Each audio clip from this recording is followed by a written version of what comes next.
Deus é apaixonado por milagres. Sabia disso? Deus é apaixonado por milagre. É tanto que quando ele enviou o seu filho, os milagres atraía o seu filho. Atos 10, 38.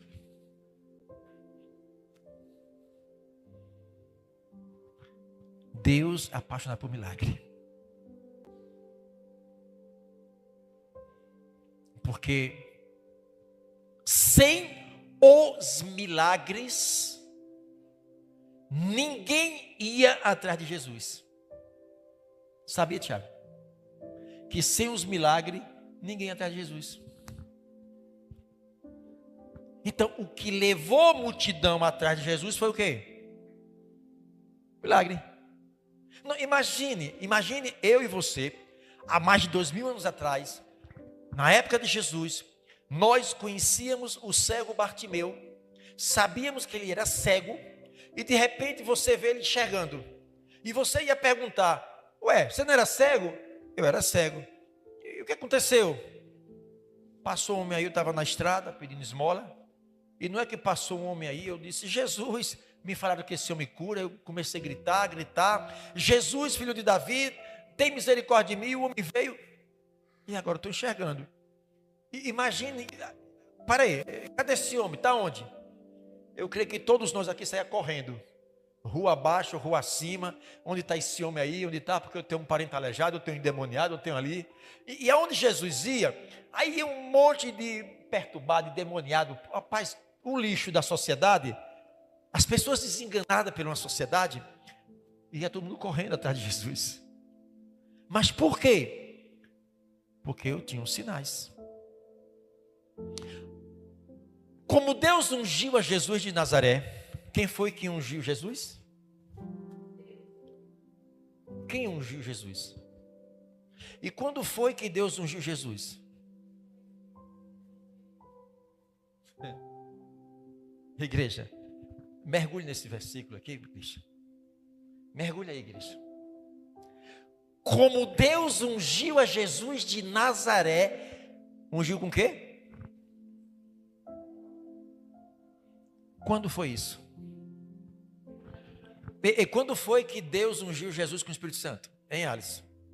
Não sabe não?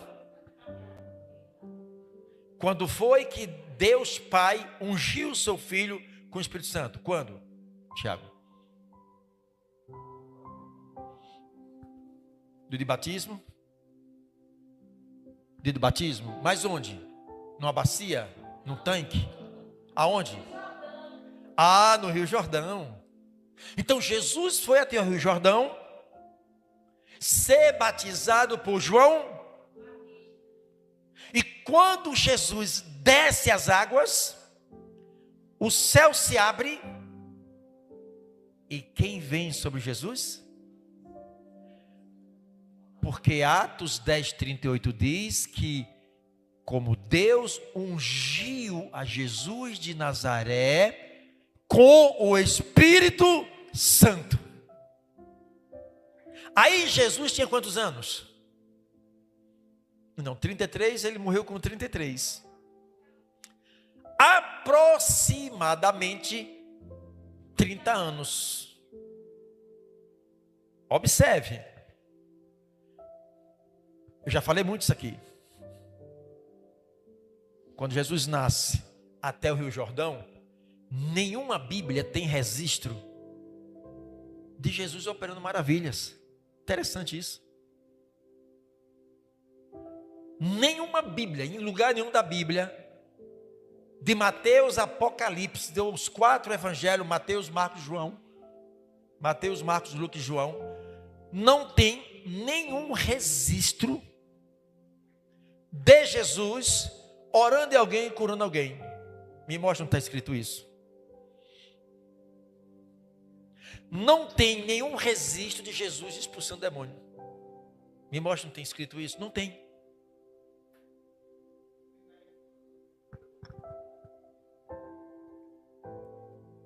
Deus Pai ocultou a vida do seu filho, ocultou. Do seu nascimento até os 30 anos, Deus, a Bíblia, silencia e oculta toda a vida de Jesus, a não ser em 2 episódios. Há 8 dias de nascido, ele foi levado ao templo e foi apresentado ao templo, quando bebê. Aos 12 anos de idade, a Bíblia tem um registro de Jesus pregando para os doutores da lei. Não tem mais registro. Quando a gente tinha 4 anos, 5 anos, 8 anos, 10 anos, 18 anos, não tem igreja. Você já parou para pensar isso? Já pararam para pensar isso? Por que, Alisson, a Bíblia não tem registro de Jesus fazendo suas maravilhas? Porque ele faltava ser ungido. Faltava em Jesus ele ser ungido pelo Pai. Porque ele estava como Deus homem. Como Deus homem. 100% homem.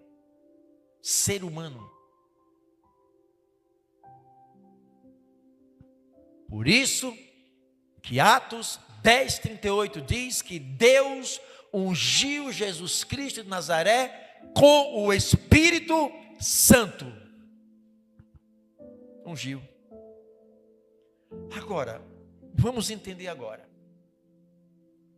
Jesus foi morto muito jovem ainda, 33 anos. Por quê? Mas por quê que Jesus chegou aos 33 anos? Alguém sabe? Qual foi o propósito do pai de matar o seu filho com 33 anos? Que ele tinha que morrer? A nossa mente é muito limitada para entender. E a Bíblia diz que há muitos mistérios que não convém a nós sabermos. Não convém a nós saber, pesquisar, estudar como é que foi a adolescência, a pré-adolescência, o que Jesus fez quando era criança. Existem muitas especulações que José era um carpinteiro, que provavelmente ele trabalhou na carpintaria com o pai, não é isso? Mas não se fala mais nada. A nossa mente é limitada para entender, e Deus um dia vai revelar para nós. Há muitas coisas que serão reveladas nos céus. Então não adianta ficar queimando os seus neurônios, e perguntar a Deus por quê, porque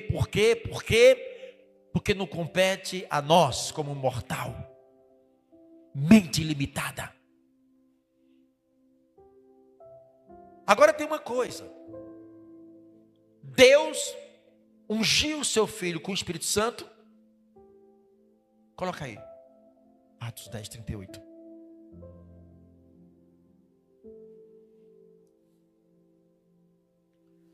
Observe. Ungiu com o Espírito Santo e com virtude. Vamos parar aqui. O Espírito Santo desceu sobre Jesus. Não foi isso? O que é que diferencia o Espírito Santo para a virtude? Duas coisas distintas. Espírito Santo e virtude. Espírito Santo e virtude. Duas coisas distintas que nós precisamos entender e compreender. Quando Efésios 6:10 diz: fortalecei-vos no Senhor e na força do seu poder.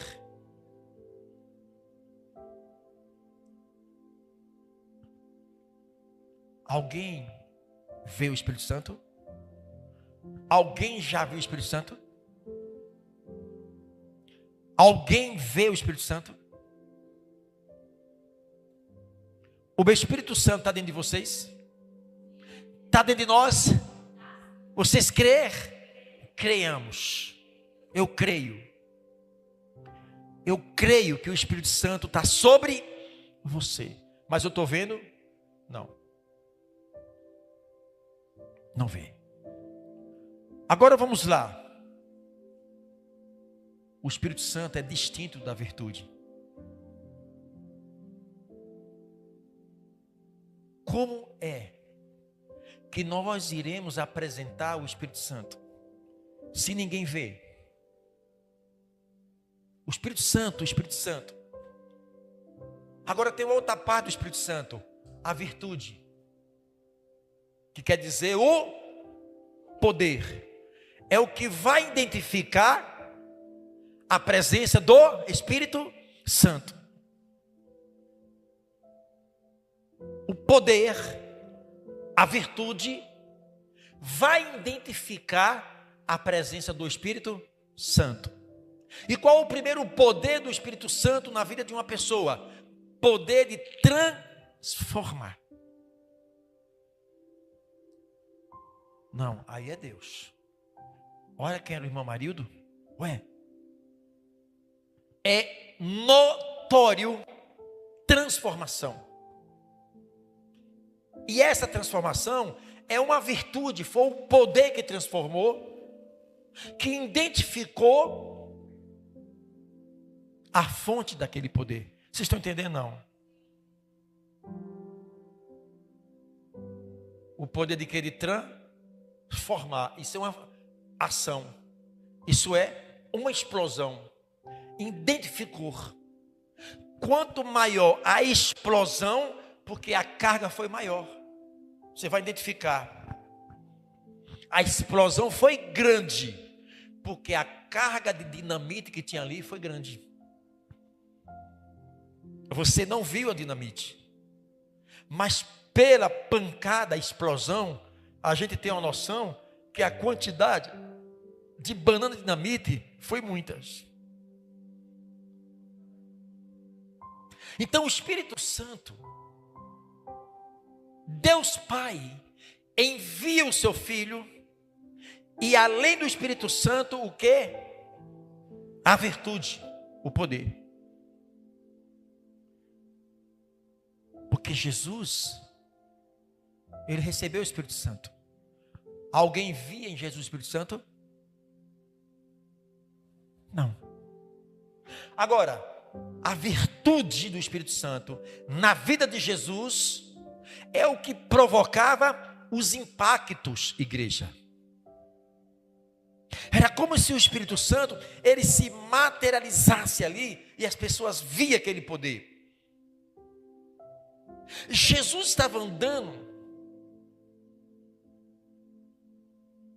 e o que atraía Jesus, as pessoas, era uma virtude que ele tinha. Uma virtude de brilhar. Uma virtude de quem olhar, vê diferença. Uma virtude de ver aleijados andando, cego enxergando, endemoniados sendo liberto. Essa era a explosão que identificava que ali tinha um poder. Ninguém via o Espírito Santo, mas via a explosão. A explosão de transformar. De pegar o homem violento e deixar igual uma seda. De pegar um bêbado, um alcoólatra anônimo, um homem sem menor expectativa de melhora de vida, e de repente o Espírito Santo mudar. Então são duas coisas distintas. O Espírito Santo e o que? A virtude. Porque você tem o Espírito Santo, mas o que é que está faltando? Virtude. Poder. Mas pastor, o Espírito Santo não é poder dentro de mim? É poder. Então mostre o poder que vai identificar que você é diferente. Entendeu, Alisson? O crente vai por aí, o crente. O crente que começa a absorver a palavra, que começa a passar a viver uma vida de santificação na palavra, a vida desse crente, vamos pegar dois crentes, um relaxado, acomodado, que não ora, que não lê Bíblia, que não tem compromisso com a palavra, mas tem o Espírito Santo, vem para a igreja, aleluia, glória a Deus, mas tem o Espírito Santo, mas está acomodado. Mas tem outro crente que tem o Espírito Santo, o mesmo Espírito Santo, mas esse crente é diferente. Palpa toda a obra, há quebrantamento no coração, se volta mais para Deus, se quebra mais para Deus. A Bíblia diz: voltai para mim e eu voltarei. Isso quer dizer, a mesma medida que você se volta para Deus, Deus vai se voltar para você. Então, quando você começa a se movimentar, o Espírito Santo começa a se movimentar. Você para, o Espírito Santo para. Entende agora porque o Senhor diz: abre a tua boca e eu te encherei.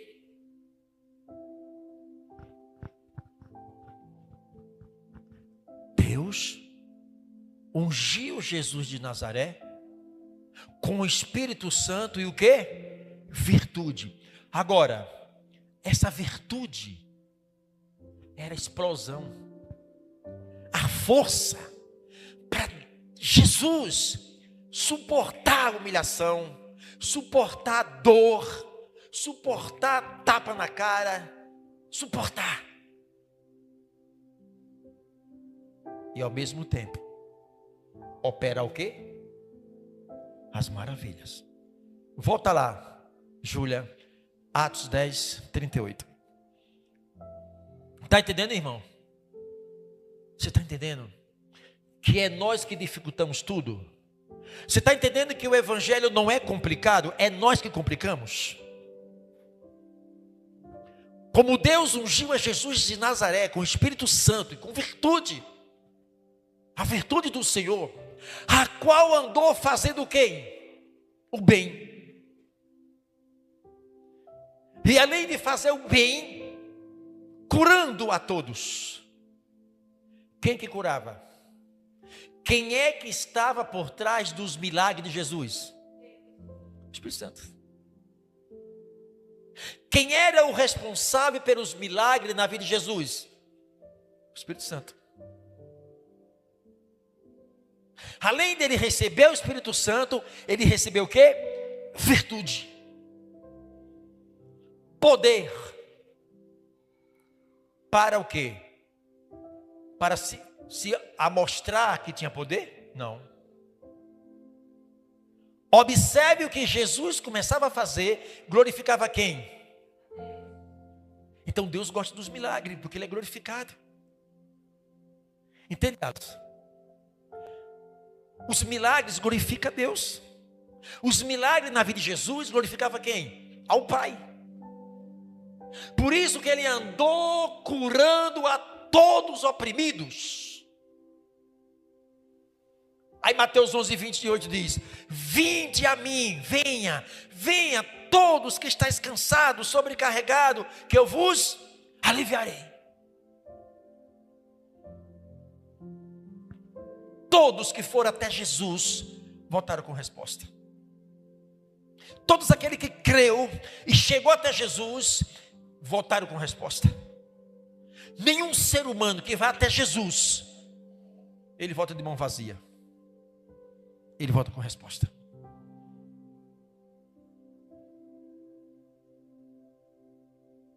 Júlia é rápida aí. Volta lá. Então, Jesus recebe o Espírito Santo e recebe a virtude, recebe o poder para transformar vidas. Este poder para transformar vidas está em nossa vida. O poder de dar vida a quem não está vida está dentro de nós. Jesus não vai descer agora, igreja, para pregar o evangelho. Jesus está nos céus, o Espírito Santo está na terra, porque ele desceu para ficar.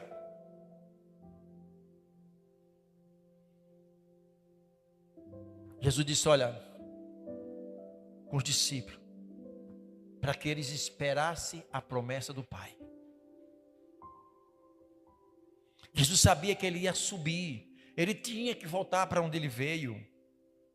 Era temporário a vida dele aqui. Ele tinha que subir, porque o Espírito Santo estava lá, depois desceu nele, mas ele tinha que distribuir para as pessoas. Mas para ele distribuir para as pessoas, ele teria que subir, para que o Espírito Santo descesse e habitasse aonde? Aqui. Como ele não está mais fisicamente, Jesus não está mais fisicamente, porque ele cumpriu a sua missão, ele está aqui através de quem? Aí vocês vão entender agora, igreja. Por que o milagre glorifica a Deus, a Jesus? Por que uma libertação glorifica a Jesus? Por que uma cura, uns sinais glorifica o Senhor Jesus? O Espírito Santo, ele tem desejo de glorificar o Filho. O Espírito Santo tem o maior desejo de glorificar o Filho, para que o Filho glorifique o Pai. E ele andava curando todos os oprimidos. Não foi isso que ele fez? Ou não? Mas por que ele fazia isso? Porque ele tinha quem? Ele tinha o Espírito Santo. E ele tinha o poder do Espírito Santo. Depois vai voltar aqui, Júlia. Efésios 6:10. Igreja, precisamos movimentar o Espírito Santo de nós. O Espírito Santo, quando nós começamos a movimentar dentro de nós, ele gera poder dentro de nós. No demais, irmãos meus, fortalecei-vos no Senhor e na onde? Olha aqui. Distintos. Fortalecei-vos no Senhor e na força do seu poder. Por isso que o Deus Pai ungiu Jesus com o Espírito Santo e poder. Poder quer dizer dinamite. Dinamite quer dizer explosão. Mas a explosão de um dinamite vai estar de acordo com a quantidade de TNT que tem lá, de carga explosiva. Como é que está a tua carga explosiva? Como é que está essa carga explosiva dentro de você? Porque tem o Espírito Santo. E a carga explosiva, como é que está?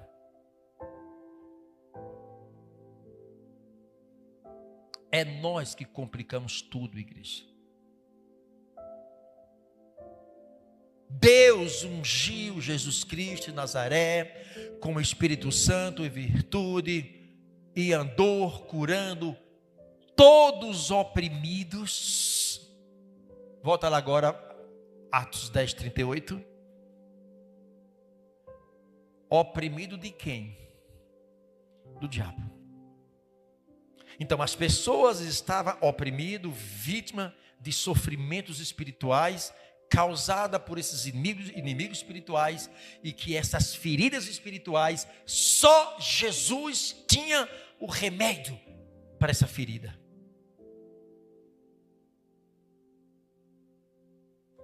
Porque Deus era com quem?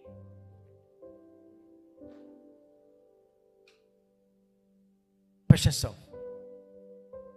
Aí Jesus, ele morreu na cruz. Ascendeu os céus. Ele não está mais aqui. Jesus não está mais aqui fisicamente. Ele veio, cumpriu sua missão.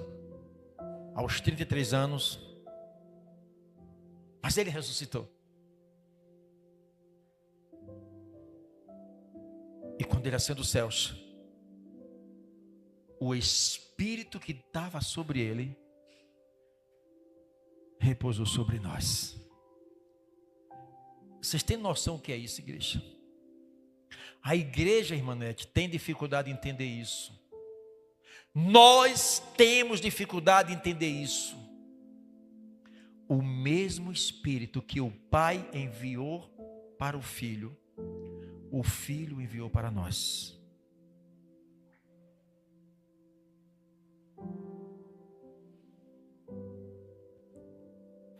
Entendeu, Alisson?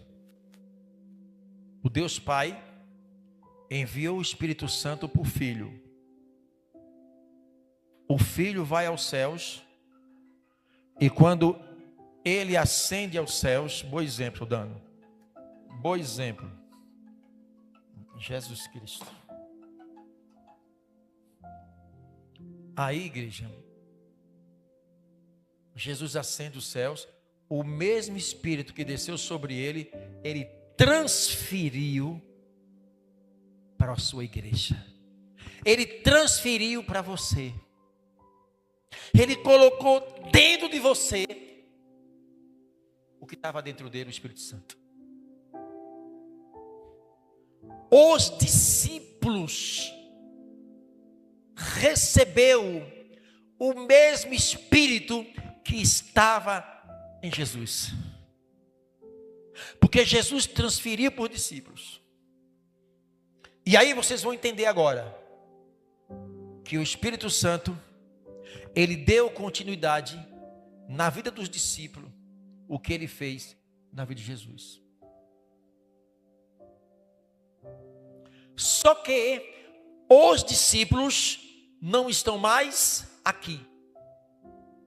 Eles já cumpriram a parte dele. Eles não precisam mais pregar o evangelho. Os discípulos estão em um lugar que não precisa e necessita mais de pregar o evangelho.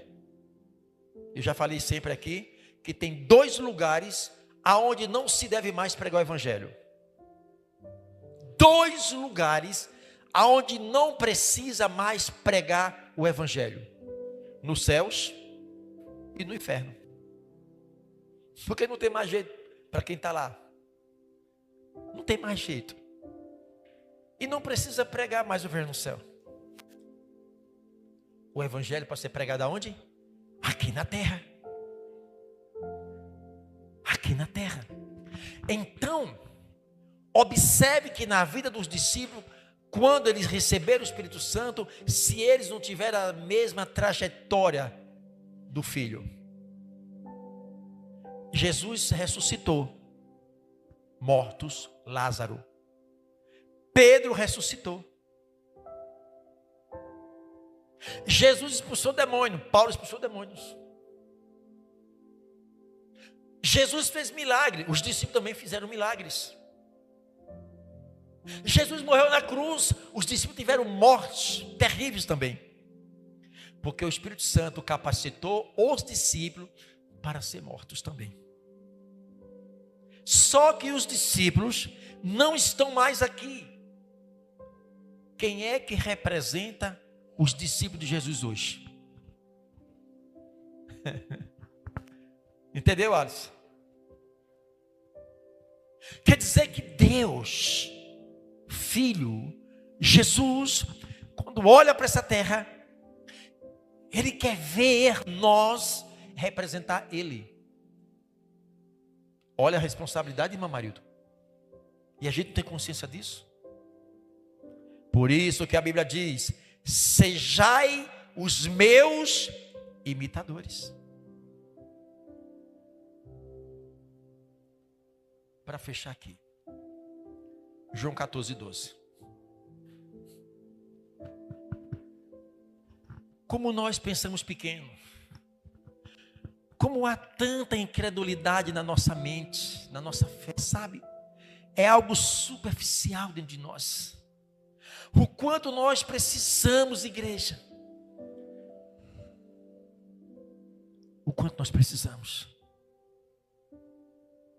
ser imitador de Cristo. Olhe o que o Senhor fez conosco. Olhe o que o Senhor quer que nós façamos hoje. Esta palavra não é mais para os discípulos. Esta palavra não é mais para quem já morreu. Não é para Paulo, não é para Abraão, Moisés. Essa palavra é para mim e é para você. Vamos lá? Na verdade eu vos digo, quem está dizendo aqui é Deus, igreja. Quem está falando é o Espírito Santo, igreja. Esta palavra é de Deus. Olha o que Jesus está dizendo aqui, igreja. Na verdade vos digo que aquele é todos? Não. A fé é para todos. Mas nem todos desenvolvem a fé. A fé foi distribuída para todos nós. Mas nem todos nós assumimos a fé. Mas a vontade de Deus é que você assuma a fé. Mas você tem livre-arbítrio. Na verdade, vos digo, ou te digo, Ele está falando comigo, o Espírito Santo está falando com você. A igreja do Senhor é um organismo vivo e não morto. A única instituição que representa Jesus nessa terra é a sua igreja.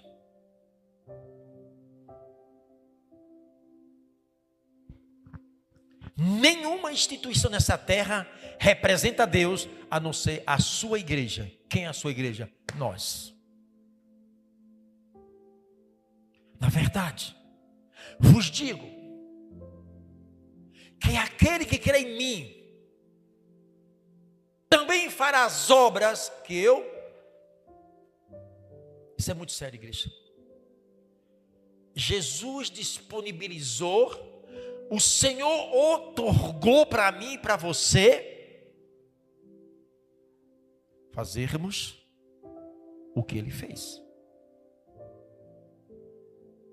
Olhe como a igreja está sonolenta, adormecida na fé. Aqui é Bíblia. Queira você aceitar ou não. Mas aqui é Bíblia. Aqui é para mim. Aqui é para vocês. Ah, mas não posso. Ah, mas...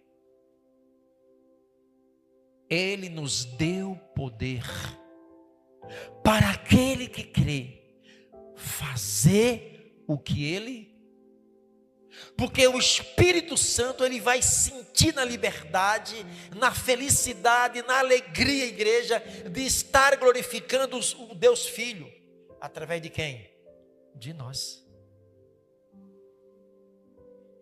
Se os anjos do Senhor tivessem a capacidade que Deus deu para nós, porque Deus não outorgou a anjos, Deus não deixou para anjos pregar o evangelho.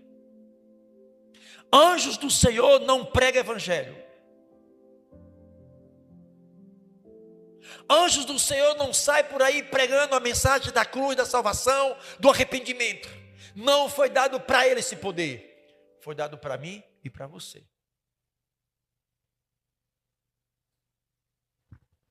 Entende agora? Deus, o Senhor Jesus Cristo, para que Ele se opere nessa terra, tem que ter o homem.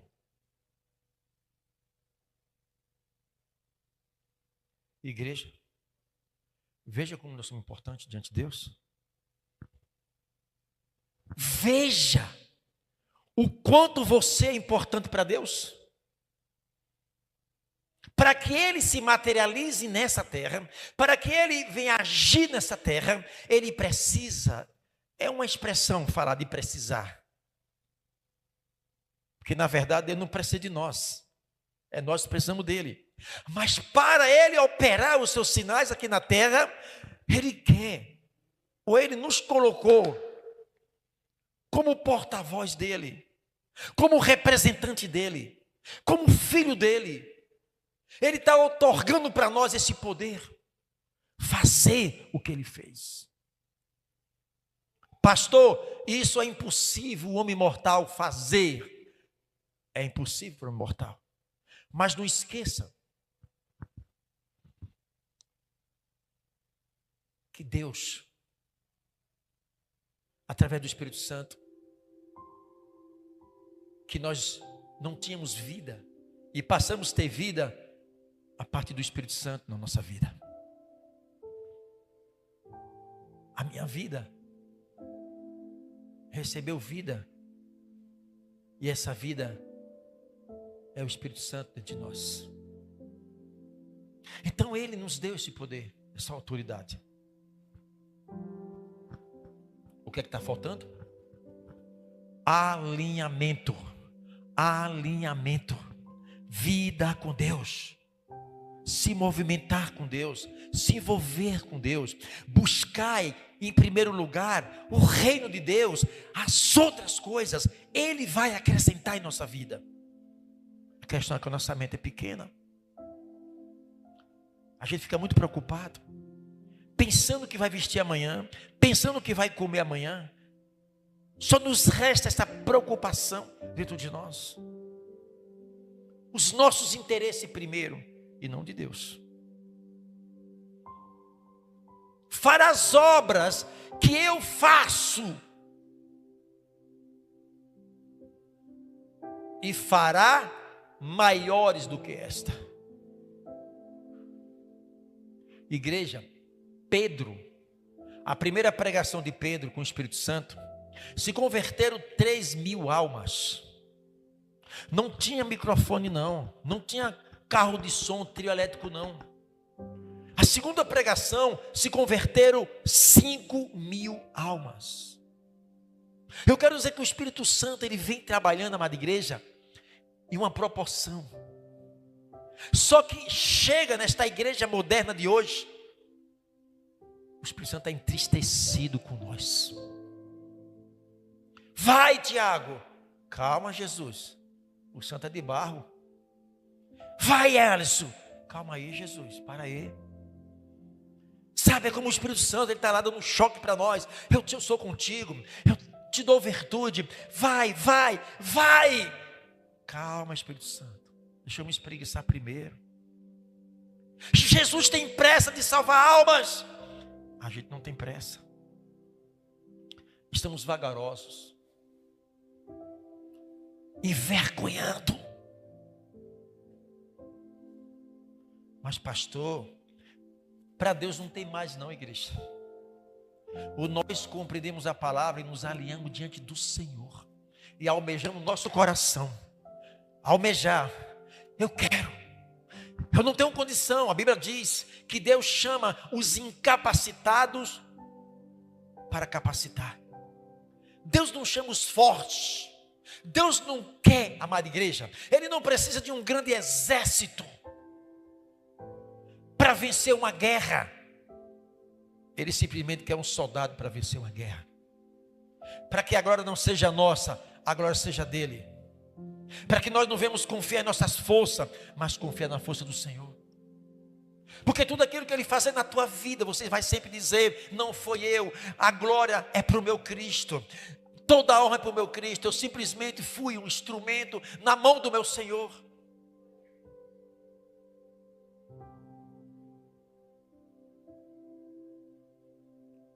Esse versículo, igreja, é para você saber de cor, comer isso aqui, trabalhar isso aqui.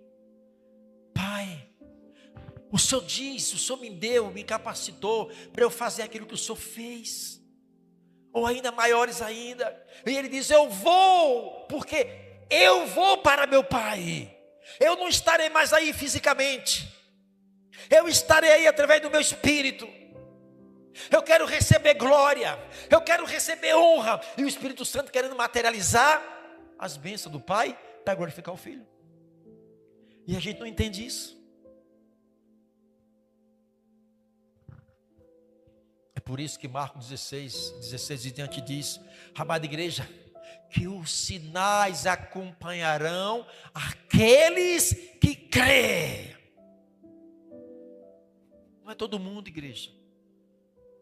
Porque nem todo mundo quer pagar o preço, quer absolver, quer renunciar. Nem todo mundo quer largar o pecado, nem todo mundo quer largar mágoa, nem todo mundo quer largar o ódio, quer largar a fofoca, nem todo mundo quer largar sempre estar no seu coração abraçando isso. O ego é egocentríssimo dentro de nós. Desgruda disso. Pague o preço. Se doe, porque Deus vai se doar para você. A Bíblia diz que a oração do justo, o quê? Faz muitos. Você pode, na sua crença, na tua oração, Deus, e Deus operar as maravilhas. Tem um preço isso, igreja. Tem um preço isso. Não esqueça que eu vou falar. O momento que nós fomos colocados no reino de Deus, no reino de luz, já nos colocou em confronto. Por isso que tem luta. Só o fator de você estar no reino dos céus, você já está em confronto com o reino das trevas, naturalmente. Então não vai esquentar. Sabe? Eu não vou mexer não, porque o diabo vai se levantar contra mim. A partir do momento que você entrou no reino dos céus, você já está em confronto. Não adianta, não tem mais para onde correr, igreja. Já somos odiados de natureza. Já nos representamos uma ameaça para esse reino. É pau, é briga. Por isso que a Bíblia diz: no mundo tereis aflição. Porque Deus sabe que o reino de luz que você se encontra, você está em confronto com o reino das trevas. Tira isso da sua cabeça, igreja. Você acha que o diabo vai lutar com os povos lá fora? Você acha que o diabo está preocupado com as pessoas que estão lá fora, Alisson? Você acha que eles vão atacar as pessoas que estão lá fora, perseguir quem está lá? Ei, psiu. Fica aí, não faz medo. Estão tudo mortos espiritualmente. Uma igreja morta, o diabo não se preocupa. Deixa lá essa igreja. Aleluia. Deus é bom, Deus é maravilhoso, Deus cura, Deus cura, Deus cura. E a pessoa nunca teve uma experiência através dele para curar alguém. Olha, Deus tem poder. O mundo quer ver em nós esse poder. O seu vizinho quer ver em você esse poder. O teu parente quer ver em você esse poder, essa virtude de transformação. Mudou, está diferente. Deus vai mudando tudo. De dentro para fora. De dentro para fora. E aí passamos a ser um cristão com o Espírito Santo e cheio de virtude, de explosão. Aí você passa a ser o endereço de Deus. Deus nessa terra tem um endereço, é você. Ele sabe onde ele encontrar. E ele sabe aonde aquele endemoniado que está marcando para servir a Deus, como lhe encontrar. Ele tem um endereço. O que é que ele faz? Você acha que Deus vai mandar uma pessoa? Tem dois crentes. Um com o Espírito Santo, mais apagado. Não tem virtude. Tem o Espírito Santo, mas não tem a virtude. Tem outro crente que tem o Espírito Santo, mas tem virtude. É um crente que está ali, tem o endereço de Deus. Para onde Deus vai mandar aquela pessoa perturbada, doente, demoniada, angustiada. E aí? Nós somos esse endereço do Espírito Santo. Nós somos. Alguém vai ligar para você. Irmã, me ajude, irmã. Você esquece que Deus está mandando aquela pessoa para você, porque você tem sido o endereço de Deus. É você que Deus conta nessa terra. Deus não mandou para nenhum crente aqui na igreja, mandou para você. O endereço é você mais próximo. Ele vai canalizar aquela pessoa para você. E você não entende que é Deus enviando, que você é o endereço dele. E o nome dele vai ser glorificado através da sua vida. Porque aquela pessoa que chegou nesse endereço que é você, vai acontecer uma explosão. Ela vai sair leve, vai sair transformado. Chegou doente, chegou endemoniado, chegou depressivo, chegou doente ali, daqui a pouco, ué, porque você foi o endereço de Deus. Ele sabe onde encontrar esse endereço. Entende, igreja? É possível isso. Alguém ligar para você pedir socorro. Alguém bater na tua porta pedindo socorro. Pare e pense. Se coloque no lugar da pessoa de você pedir um socorro e lá não ter esse socorro. Se coloque você indo para o USE lá, o hospital, chega lá, o hospital fechado. E aí? Imagina. Você precisa de UTI, não tem UTI. Vai morrer. E Deus contou nessa terra como o único reduto, o último reduto é você que vai operar através de Deus. E você esquece isso. Amém, igreja? Vocês estão entendendo? Alguém vai bater na sua porta para te pedir socorro. Alguém vai chegar para você, me ajude. Porque essa pessoa, mesmo que tenha uma condição financeira, não tem mais como. Acabou os recursos humanos. E Deus colocou você como aquele recurso espiritual para aquela pessoa. E você não entende. Deus permite que pessoas estão ao seu lado dizendo: Alisson, eu estou sofrendo, Alisson. Alisson. Sabe? E Alisson já entender tudinho, que ele é o endereço de Deus. Tá bom, vem cá, senta aí. Vamos conversar um pouquinho. Daqui a pouco aquela pessoa vai sair. Ela chegou arrebentada e vai sair feliz. Igreja, eu estou falando isso porque eu vivo isso. Se eu fosse para contar o que acontece,